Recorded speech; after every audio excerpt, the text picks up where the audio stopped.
Okay, so for week 2 of spring anime, very solid week. The shows continue. We're still very early into the season, but new anime dropped, Oshinoko.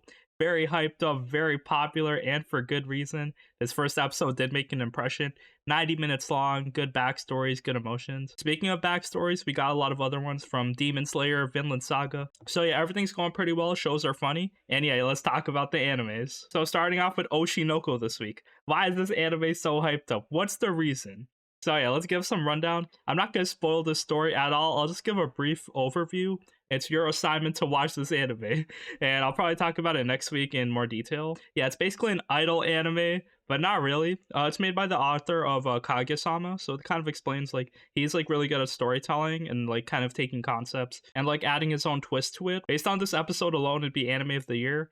But yeah, it's just like a very well told story. If I tell you the concept, it kind of turns people off because it's like there's no action. Why is it so hyped up? You know, what's up with it? Don't report me to the FBI. But okay, so there's like this 16-year-old idol and she gets pregnant, right? Yeah, she does it in secret, delivers the baby, of course. And the doctor that like helped deliver the baby, he dies. And then he gets reincarnated as her son. But wait, there's another girl. It's like twins. So the other girl's also reincarnated. It's so weird, right? Why is the show so popular? Well, I'll tell you, it's basically because we get to experience the family with this idol, and then just like going through their life, the progression, it just feels so wholesome. But also you want to support the characters, you want to root for them. So if you're probably watching this blind like me, yeah, you have no idea what's gonna happen and you're all down for it. So yeah, here we go. It kind of starts off in a small village in Japan. We see the doctor, our main character, his name is Goro, and he really loves idols. And his assistant thinks it's kind of weird. And then the one he supports most is Ai Hoshino, our main character basically. So she's the idol we follow. So yeah, little does he know that she kind of visits him. So yeah, his celebrity crush is pregnant right in front of him. So yeah, Ai kind of shows up with her manager, and the manager's kind of stressed, like, yo, we gotta keep this under wraps. What do we do? And then the doctor doesn't really like, he doesn't really give his opinion, but Ai wants to keep the baby. So Goro's like, okay, sure. We'll like make sure it's like a safe delivery, everything. So they're supporting each other very well. It's kind of like a crazy situation we're dropped in.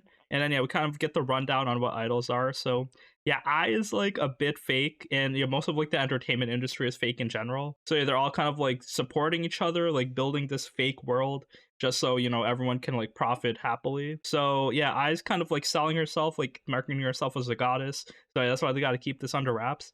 Ai like does her job very well. She's kind of like very happy, smiling, very cheerful. But we can see that she has a real personality inside of herself. And yeah, maybe these kids that she's like gonna give birth to will like help her unlock that side as she's becomes a mother. She's basically 20 weeks pregnant at this point. So they kind of like spend another 20 weeks, I and the doctor kind of like hanging out. Also, we get some backstory on Goro on why he likes idols. So he's not like some creepy dude just like perving on idols. He kind of like took care of like this little girl that had like cancer. Her name is Sarina. She didn't really have cancer, but she had like this degenerative muscle condition, I think. So basically she died at 12. It was very sad. She died like very early on in the anime. And then she was a big fan of idols. So yeah, while Goro was taking care of her, she like danced to Ai and everything. So it was like very heartwarming. And then yeah, when we saw that girl died, she couldn't like grow up. Goro kind of never forgot about her, and he's like supporting Ai. So yeah, everything kind of ties together. But yeah, of course, big plot twist, the doctor dies. The stalker shows up. He's like, is my idol pregnant? Is she impure? So he's like all creepy, and yeah, the doctor kind of chases after him, like he's trying to report him. And that was the wrong thing to do because he gets pushed off a cliff. Rip Bozo, my man is dead. Insane. So yeah, I mean, you already know from the premise, so he reincarnates as a baby. So long story short, he's a baby with intelligence. So he has like this blonde haired dude. His name is Aqua now. So he's our main character, Aquamarine. And he also has a twin sister, Ruby. So yeah, Ai doesn't really have a good naming sense. So she kind of like names them after like, blue and red colors. And yeah, so yeah, we follow Aqua. He's basically a baby with doctor, like adult intelligence. So he doesn't really have to learn anything. He can just like talk, communicate, understand things easily. But also in his like baby body, he gets tired and stuff. So yeah, he has to go through that. He also realizes that Ruby is a fan of Ai. So she can also speak English. She's like kind of like trolling people on Twitter. All of Ai's haters, Ruby is supporting her. So yeah, we also see, yeah, Ruby is that girl with the muscle condition that died. So yeah, there's like something in the water in this village village that's making people resurrect. Maybe there's like they got the reincarnation juice there. But yeah, they're both kind of like supporting Ai as their children. It's kind of weird because it's like your children have like adult level intelligence at this point. So isn't that kind of strange? But no, they're like living their lives. They're kind of like communicating with each other, helping each other out, and surviving in this world. Because Ai, she wants to be a mother, but she has to like continue on her career. She's still 16 years old. So basically the manager's wife is taking care of the children while Ai's just like training, being the best idol she can be. The problem is, yeah, the idol industry is cutthroat. That's where Ruby and Aquamarine, they go help save the mother, making her life easier, kind of like making her smile better. So yeah, Ai is just like transforming from like this fake idol persona to like a genuine caring mother. And we see it's very sad because I know she's like living a fake life, never like really see her true emotions. But yeah, we just get a bunch of time skips. It's like Mushoku Tensei, like the characters grow up, so they can't be babies forever. So they're like doing things very cute, just like supporting the mother, kind of like helping her act and stuff. Also, we see that since Aquamarine was a doctor, he can kind of communicate with like a lot of people of different ages. They put him in acting gigs, the mom's getting more successful, getting more money, and yeah, they get like an upgraded apartment and everything. Things are looking up. It's so nice. Just like a whole big journey this episode 1. I was all down for it, seeing this family, seeing the developments, seeing all these characters that might get set up later. There's still some questions that are not answered, so after all these long ass setups, we still don't know who the father is. We don't know why they get reborn. We don't know like what the end game is so far. So yeah, we basically end the episode 1 with the kids becoming teenagers now. And yeah, we'll see how this family goes. We see that each of the character has their own motivation that'll probably follow in the future. But overall, very solid show. The hype was well deserved. Number 1 on my anime list, but that might change when the Full Metal Alchemist people come through. But overall, check out this anime. Gonna keep talking about this. All right, enough for Jigaraku episode 3. So yeah, Hell's Paradise, this show is kind of escalating so much. Bro, so many jobbers are dying. I didn't expect this to happen. Like, I expected people to die and like the Suicide Squad Island, but every character we see is insignificant. So yeah, how does this go? Basically, Gabimaru, he's hanging out with Sagari, and yeah, they're like, on their mission, oh, let's go find the elixir of life. The problem is they come across another executioner and his prisoner, and yeah, it's like this big warrior monk dude. He has like a mask. His whole body's kind of experimented on like a weapon, and he just has like a big suitcase of weapons he's just throwing at Gabimaru, and that's like really funny. So it's like a no holds barred on this island. Sagar is also a stickler for the rules. I love her so much, very cute, love her personality, and she's like, Gabimaru, you gotta tie your hands up. Just because this guy's free doesn't mean you can go free. So yeah, Gabimaru is basically fighting with a handicap. But yeah, no weapons can really touch him unless you're like really strong. So Gabimaru beats this warrior monk easily. And the executioner, he's like, okay, bro, I don't care.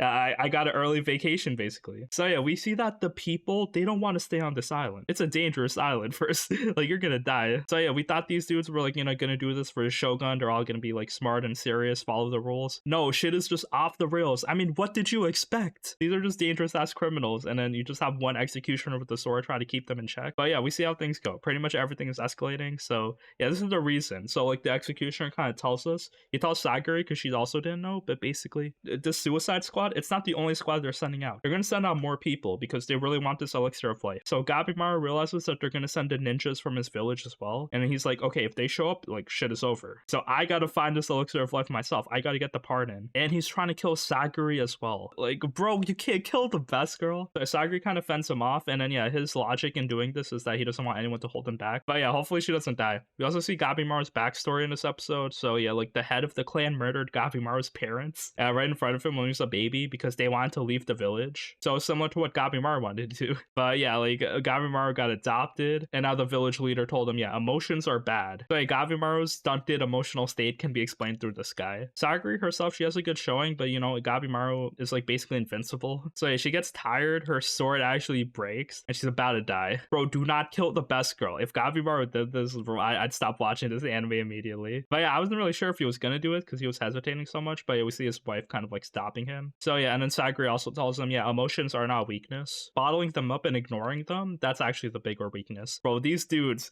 they'd rather murder than go to therapy. But yeah, after that, we explore more of the island. So yeah, very intense fight. Gabimaru and Sagari kind of have a truce. They forget about that.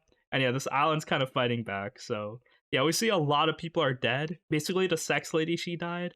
One of the giants, he killed his executioner. It was kind of like a back and forth brawl. So some of the executioners died and some of the prisoners died. And then sometimes both parties died. So yeah, this plan is not going too well to explore this island. We also see there's this tall samurai dude with his executioner. So they seem to be like vibing pretty well. The problem is they see there's like bugs and dangerous ass creatures in this island. So the monsters here are kind of like demon mashups with like different types of body parts. There's like bugs with human faces. There's caterpillars with hands in their faces. It just looks very creepy. And then yeah, Gabimaru and Sagiri are about to fight them. Everyone else is trying to fight. It looks like most of these demons are poisonous, so if they bite you, you turn into flowers. But besides that insane episode where literally everyone in the show are jobbers, no one is safe. Bro, anyone can die except maybe Gabimaru because he's our main character. Hopefully Sagiri doesn't die. They're setting her up pretty well, but the threats on this island seem to be too much, so don't get attached to anyone. And the show's insane. I'm kind of excited to see it continue. Okay, so for Vinland Saga Season 2, Episode 15. I'm really liking the story arc. We see all these characters kind of like going through the struggle. It's so hard because like when you're a slave, you have no rights. And then you're like kind of friends with the people on the farm. So you're just trying to follow the rules, but things are just like so fucked up. So much crazy shit is happening. So basically, long story short, this arc kind of follows Arnheid and her husband Garzar. So yeah, Garzar breaks free from like being a slave, and then he's like kind of causing trouble on Ketil's farm. And then yeah, Snake kind of captures him. So now Garzar is like very injured. He's about to die soon. So Arnheid wants to like, you know, take care of him because, you know, they're talking about, you know, braving the storm and everything. So yeah, I was like, okay, this is fine, you know, just like one final send off before your husband dies. And then Arnheid is pregnant herself. So yeah, we'll just say goodbye to Garzar. We'll forget about that and move on to the next chapter of our life. It's pretty hard. There's a lot of like heavy stuff, like, you know, seeing your husband that you've never seen in like years, and then both of you becoming slaves, just like getting closure on that. So yeah, Arnheid goes to see him. Snake said that she can't see him, but yeah, Snake leaves, and then Arnheid kind of convinces some of the other guards to let her through. So yeah, they're kind of goading her, teasing her, like, oh, that's your husband, right? Yo, why don't you fuck him in front of us? I kind of like don't know what Arnheid's goal is, because yeah, she like is very emotional right now, very much crying. Good performance by her. I just felt so pained watching this. I'm like, why does Vinland Saga gotta make me feel the feels so hard? But basically, Garzar, he's still kind of like crazy and rage, so he wants to like break free still. Arnheid is like, no, I'm not gonna cut you free. But yeah, Garzar just knows what the right thing to say is, so he's like, I'm sorry I left you. I'll never desert you again.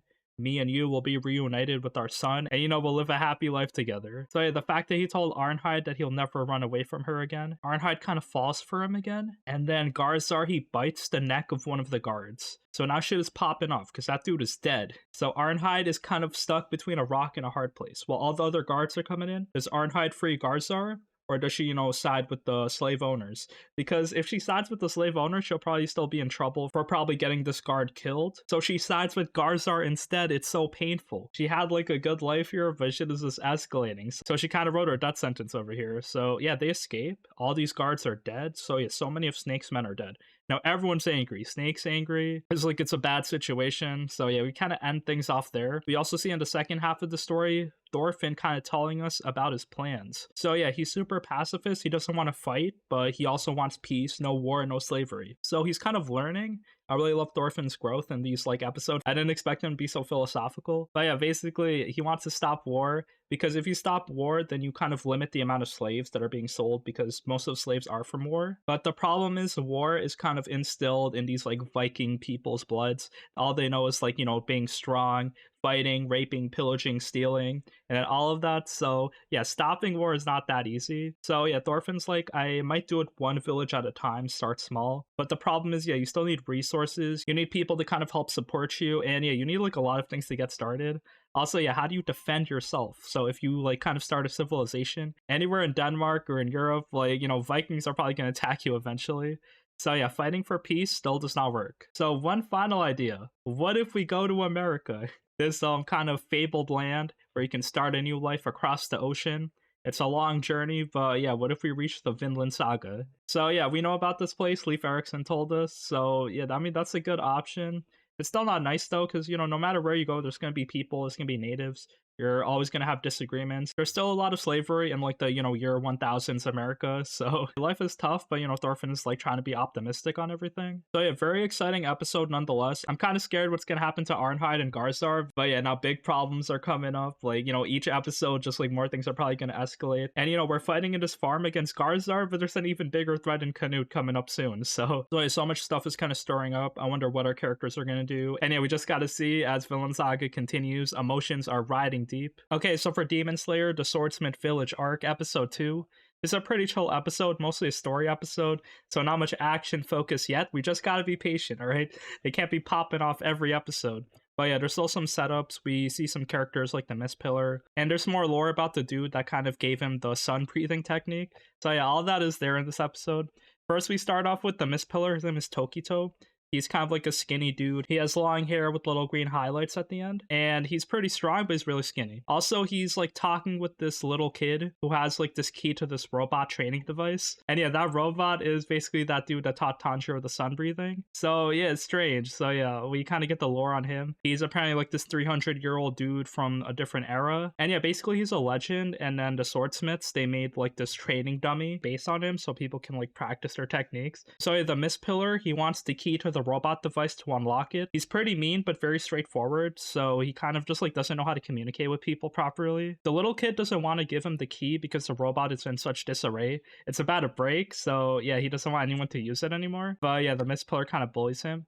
Tanjiro steps in, so he tries to stop him. But yeah, we see the Mist Pillar, even though he's really skinny, he's just like, super strong. So he kind of knocks out Tanjiro, just like neck punches him. And yeah, he kind of trains on the doll. So this doll is called the Yorichi Type 0.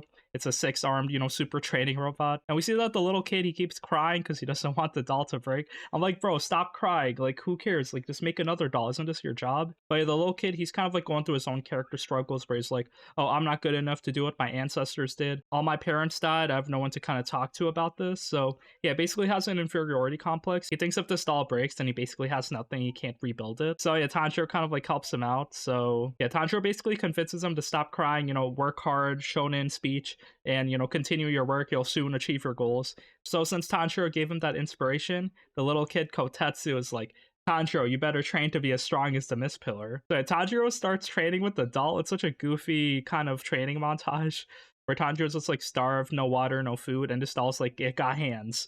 So yeah, it has 5 arms now. The Mist Pillar kind of cut its arm off. And then yeah, Tanjiro's just like getting beaten up by it, mainly because he doesn't really analyze its moves. Tanjiro likes to do his own thing when he fights, so Kotetsu's just like yelling at him, such a savage teacher, telling him to like analyze his opponent, move more efficiently. And then yeah, Tanjiro goes round 2 on the robot. He kind of cuts it pretty well, and then after that, he slices its head off. Kotetsu said, it's okay, I'll build another one. So yeah, Kotetsu showing some character growth. But yeah, the main thing is not this doll, it's what's inside of this doll. Because as Tanjiro cut the doll's head off, there's a sword inside of it. It's a secret weapon, 300-year-old sword, so that's kind of a big plot device. But Tanjiro, he needs a katana, free sword right here. And yeah, we'll see how things go, but pretty wholesome comedic episode, nothing too serious. And then after that, I guess Tanjiro will use the sword, probably unlock some secret hidden technique, and slay those demons. And we also get a new ending as we end the episode. So yeah, the ending's pretty solid. Just like kind of Mitsuri. All the other characters kind of chilling, hanging out together. So yeah, solid quality all around as the show continues. Okay, so for Gundam Witch Season 2, Episode 2. Damn, this episode kind of crazy. Reminded me of Hell's Paradise this week, where shit's just popping off faster than you expected. So yeah, we got like good lore. Also, like people are dying kind of in these like Gundam battles. First off, we see Soleta's mom talking with Murine. So she wants to invite Murine onto Project Zero. So what is this? I didn't think it'd be too serious, but it's actually like insane. So we see that Project Zero is the ability to control data storms, which is kind of like the thing that gets produced when like Gundams fight, and that also like kind of interests people when they're using Gundams. So if you can control data storms, then you have the power to control like basically all technology that's like running on Gundams. So you can basically control the whole world. So yeah, Soleta's mom is kind of insane. We see kind of her true goals, like just world domination. And it's kind of sad because she's using Soleta. She's not really telling her the whole truth. If Soleta kind of found out about this, she'd probably be devastated. So yeah, so it's like a sad environment all around. We see that Soleta's mom is a psycho. We also realize that Soleta's mom put her into this school just to like, strengthen her aerial and to be under protection with Murine's family. The problem is, since Murine's dad is injured, he's in the hospital, no one can protect Soleta. So now like everything's going off the rails. And we see that's happening because the terrorists are taking over from the Earth House. So basically Shaddiq is allowing this. So they have like this big Gundam battle royal. But then the 2 Earth girls, they're kind of like destroying everybody. So they kind of instantly blast everybody. I think people are dying. And they destroy the barrier that's like protecting the school. So they kind of like fly off into space as well. So yeah, Soleta is fighting Sophie. She's the girl that's like really psychotic. and wants a family. Soleta's asking, oh, why do you want to do this? And Sophie's basically saying, yeah, I need a place to belong. I want a family, stuff like that. The thing is, Sophie's Gundam, she like kind of calls in a bunch of like pilotless Gundam suits to fight Soleta. So yeah, Soleta's kind of fighting all these attackers while she's floating off in space. But yeah, as the fighting's getting intense, Soleta's going another level, and then Soleta actually controls the data storms. So it's probably related to Project Zero, but yeah, Soleta kind of controls the Gundams that were attacking her, fires that off, reflects it back to Sophie, and yeah, Sophie kind of expending all her power, she dies. I didn't expect this girl to die, bro. I thought she'd be important, but no. Yeah, she was evil. Soleta didn't really do any talk no jutsu, and yeah, she died from the data storm. And then the other girl, Sophie's friend, calls Soleta a freak because she's not affected by the data storms. And we find out why. So people were speculating why this was, but we realized that Soleta's Ariel, her Gundam suit, it actually has the body of her twin sister inside of it. So I don't know if it's her twin sister or little sister or like a clone of Soleta, but yeah, basically Soleta's mom did this. It's kind of weird. And her Gundam suit has a life of its own confirmed. So yeah, when Soleta's talking to it, like she's actually talking to a real person. And yeah, all the power of the data storms is kind of reflected onto the Gundam suit. So that's why Soleta can pilot this Gundam without getting injured. So it's kind of crazy. Sophie dies, Soleta's mom kind of revealing her evil plot. We'll see what's going to happen because yeah, their school did get attacked by terrorists, so you know people are dying, and it's probably going to be a lot of fallout aftermath in the next episode. Okay, so for Dr. Stone New World episode 2, so we revive a new character this episode, which is nice. The problem is the revival fluid is like running out, so they have to borrow it from someone, and they're like, oh, who has revival fluid stashed up? Well, it's the reporter lady. So to make a deal, we don't really know what she wants until the end of the episode, which is nice, but yeah, basically we revive a new person. It's basically Ruisui's butler. So this was pretty random because I thought a chef would be like just some independent party. But no, yeah, just get this man's butler. And yeah, she's kind of like blonde haired, very efficient. She is very organized, follows the rules, and very strict as well. And she can cook food. So yeah, they're cooking bread. Basically, they're like, you know, mixing it with flour, milk, doing all the good shit, putting some fruits in it. They're also kind of drying things out so there's no extra water, just so they can preserve this bread. So yeah, basically making canned bread on their journey to America. It's very nice seeing a new character. Her name is Francoise, so it's like, you know, supposed to be like some French Japanese butler. But yeah, besides that, Senku is showing us more science because yeah, this is what the reporter lady wanted. So he basically makes a mirror out of like, you know, taking a glass, dipping it in some like chemicals like urine, silver, all that, and yeah, it just like it forms a reflective mirror. He makes a camera using the mirror, puts it in like this wooden box with like a scope and some film, and yeah, basically got the first model camera, the daguerreotype, I think. The reporter lady gives us a backstory on how like her dad gave her a camera during Christmas or whatever. That was her gift that she cherished a lot. She took a lot of pictures, had a lot of memories. And when she turned into stone, yeah, she can't use that camera anymore. So a very heartfelt moment. It would be nice, but this gift wasn't really just for her. Because he like made like a whole batch of cameras, so he's like 100 of them on him. They're very efficient by him. And yeah, basically they're gonna do that because they can like have a better scope of the environment. And yeah, they can find resources a lot easier using the camera. So yeah, stuff is happening, you know, science is progressing. Senku gives us a good story and telling us how science is evolving because of people's wants. So yeah, we basically made food this episode and we invented the camera. Alright, so for Mashle episode 2, you know, very funny episode. I'm really down with this concept, just want to see more. It might get a bit repetitive because it feels like Spy Family and, you know, it's just like full comedy. And yeah, if the premise and characters get repetitive, then, you know, there's not that much going for it.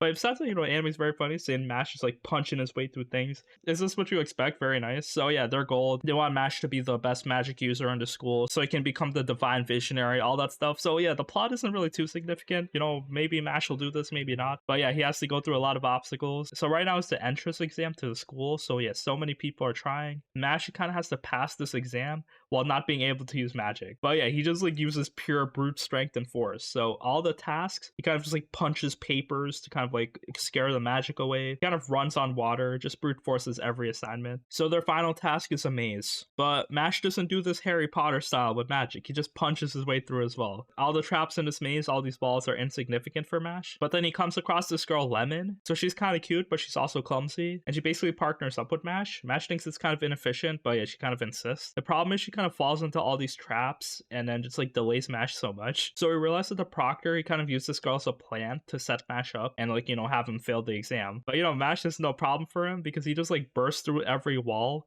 kind of punches his way through the maze literally, and yeah, just like brute forces to entrance. So we're probably gonna see a lot of this. Mash just like smashing things up and destroying everything. And yeah, also the girl kind of like is infatuated with him now, and she thinks that they're married. Mash kind of doesn't care about anything. He just wants to go through, accomplish his mission, and I guess make friends along the way. So yeah, he crushes the Proctor's wand. Everything's all good. And then the headmaster comes and sees him. So yeah, the headmaster is actually pretty strong. He's like a Dumbledore figure basically, and he kind of basically questions Mash. Oh, what would you do? Would you like use brute strength if I was to threaten your loved one? So yeah, we see that he captures the soul of Mash's grandfather, which is kind of sad. But then Mash, he shows his resolve, he shows his brute force, and kind of like blocks the machine from like attacking his grandfather's soul. And yeah, basically he just shows his resolve to the headmaster, and it's all good. Mash passes the exam. Now he's in school. So it's gonna be funny seeing him interact with all these characters. He's just like a big weirdo. He loves weightlifting, showing off his muscles, but he's also nice and friendly. So we'll see what happens as he's kind of progressing his life in this school. Okay, so for Heavenly Delusion episode 3, pretty interesting episode. Like nothing too significant happened. We just got like backstory on our main girl, Kiru. So yeah, like what happened to her, why she's like a dude in a woman's body. So yeah, it's like a kind of a sad backstory. It was very strange as well. So basically him and her sister, they're also in like real life go-kart tournaments. So the sister was a racer in the tournament. The little brother helped support it. And they also had like this older dude that they were living with. His name is Robin. And yeah, Robin is basically the dude that Kiru was looking for. So the little brother, his name is Haruki. And he kind of loves his sister. They have like a, little incest relationship. But yeah, they're just living this town, doing things. But the problem is one day during a race, Haruki sees that there's a monster at the end of the track. So he tries to attack it because he has no time to warn anybody. And he wants to protect his sister. So he tries to attack it himself with like a crossbow. Bro, that shit did nothing. It was a big rock, man. So yeah, Haruki tried stabbing it. It stuns him a little bit, but since he got up so close, the monster absorbs him. So yeah, these are called man-eaters because they're basically, just like sucking people up. So yeah, Haruki's like half inside the body, while the sister kind of tries to rescue him. She gets injured a bit while she like, tackles him with the go-karts. But yeah, the problem is the dude is already like half digested. So when she pulls him out of the mouth, his arms are gone. He's just like a torso and a head. Like, god damn it. And also there's like a gunshot sound. So it looks like Kiru also died. So what is happening? These two people are dead. But then yeah, there's like this doctor that they were friends with that like does human experiments. So basically you replace Kiru's brain with her little brother. And yeah, now the little brother, he kind of has like a whole identity crisis. He's not crazy, but yeah, no one believes him. And yeah, they think that Robin is the only one that has like information on like how to find a doctor. So yeah, that's why Kiru's like trying to look for Robin. The problem is Robin is reportedly murdered. I don't think he is murdered, but yeah, we got a lot of questions. This backstory is kind of wild, and yeah, basically, yeah, the doctor just swapped their brains. They got the technology to do that. But yeah, we just have so many questions. We don't know how the sister died. We don't know who this doctor is. We don't know who Robin is, what he's doing. I also don't know why the main girl Kiru, has brown hair, when in the backstory she had black hair. So that's also something that I don't know. And yeah, besides that, we see the kids in the Promised Neverland first as well. Like, I don't know, they're like drawing creepy shit. So a lot of stuff is happening. We're fighting more man-eaters. The main squad, Kiru and Maru, are on a boat, and then they see like this demonic fish coming in. It's like this massive ass fish. It's kind of scary. So they also gotta fight him. Anyway, we kind of end the episode there. So stuff is progressing. This anime is very trippy, telling its own story in this world. So yeah, I'm kind of excited to get more. Okay, so for Osama ranking, Treasure Chest of Courage. So new anime. Okay, continuation of King's ranking. This anime was very good, very open-ended. So yeah, a lot of stuff could happen. We're kind of continuing off. I'm not sure if this is gonna be like a whole like kind of new season of story, or it's gonna be like chill hangouts with Boji. But yeah, I'm like all for it. We see Boji here just like hanging out with Despa, kind of like the aftermath. So yeah, we knew that Daida kind of ruled the kingdom right now, so Boji's like traveling on his adventures. We don't really see anything new, just like Boji training with Despa and like learning. And basically Despa also tells Boji to kind of like explore the world, like interact with the people so we can learn a lot more new things. So yeah, just like a lot of random adventures, we meet people, like Kage's talking to this old lady that gives him a pie. A lot of weird kind of fantasy fairy tale story environments. And then Boji actually doing some street performance where like if you can throw a rock at Boji, you get free money. But since Boji is so adept, he can just like dodge everything, so yeah, free money by him. But then it's kind of sad because this girl comes in, she has like her whole sack of coins. She needs to buy medicine for her dying mother, so then no way she can hit Boji, right? So Boji wants to throw on purpose, but the thing is Kage's telling him, bro, this is the reality of the world. You can't get hustled like this. You have to show her that gambling is wrong. So like, Boji kind of dodges. I feel so bad for the girl, but then they kind of do a thing after that where they visit the mother, and yeah, Desha kind of gives them the money back as like a sponsor, and they'll pay him back in the future. So So it was kind of weird. Like, it's supposed to be a heartfelt moment, but I felt like they could have done this a better way. So yeah, good start to the season. I'm not sure where it's gonna go, but it's called Treasure Chest of Courage. So we might go on a big quest, search for treasure, and interact with all these kings. Okay, so for Konosuba, Explosion on This Wonderful World, Megaman spinoff. Another cute episode. Here, Megaman actually adopts the cat, so we see where the cat comes from. So things are progressing pretty nicely. There's like all the questions are answered, all these familiar characters are finally introduced. So the cat is kind of like introduced by Megaman's little sister, so she kind of captures it. And then yeah, Megaman adopts it. It's like pretty cute. Seeing their family interaction is very nice. And then yeah, they continue on with the school life. Heroes are learning more magic. Now they have to like kind of kill these creatures, which is like very funny because they don't want to murder these innocent little animals. Also, something big happens is that like there's these gargoyles that are attacking the city. Like all the teachers and kind of magic experts are just like blowing up the gargoyles, but they inadvertently like blow up the city. So these crimson demons are kind of insane, just like causing more problems for themselves. But yeah, they rebuild the city in a day, so no problem. I guess with the power of magic, you could do it. And yeah, just like another wacky episode, Megaman gets a cat. We learn more magic in the school, and your shit's popping off as we're attacking more enemies. Okay, so for Tonikaku Kawaii Season 2, Episode 2, a pretty solid, wholesome episode. We made 2 new characters. One is NASA's old teacher, who kind of like sees him, and then she's like, oh shit, this dude, he got married at such a young age, I have to investigate. So yeah, she kind of goes to his house. It's very funny, but then she sees how nice and cute Tsukasa is, so she approves of the marriage. And then NASA kind of like tells her about like, okay, aren't you worried about your future? Like, you're married, like shouldn't you go to college or something? And then NASA like, yeah, but we can take this time to enjoy ourselves. So the teacher kind of learns that you don't have to overwork yourself. You can kind of like enjoy life. So she kind of goes on a date with one of the other teachers. So yeah, good anime. It's like spreading the love, showing you that, NASA and Tsukasa's relationship, that could be you one day. But probably not. You probably won't have an anime moon waifu. Also, after that, NASA gets visited by his cousin, who's kind of like this like cosplay Yakuza dude. It was like really funny. But he's in high school, and then like he kind of like adopted a cat, but the cat got kind of abandoned, so they kind of like give it to NASA. NASA's really cool with animals, so he takes it to the vet. They kind of hang out with it, sleep with it, so solid episode. The marriage life continues as like stuff in this house is like very wholesome. Tsukasa and NASA kissing. And yeah, that is it for the shows this week. Thank you for watching.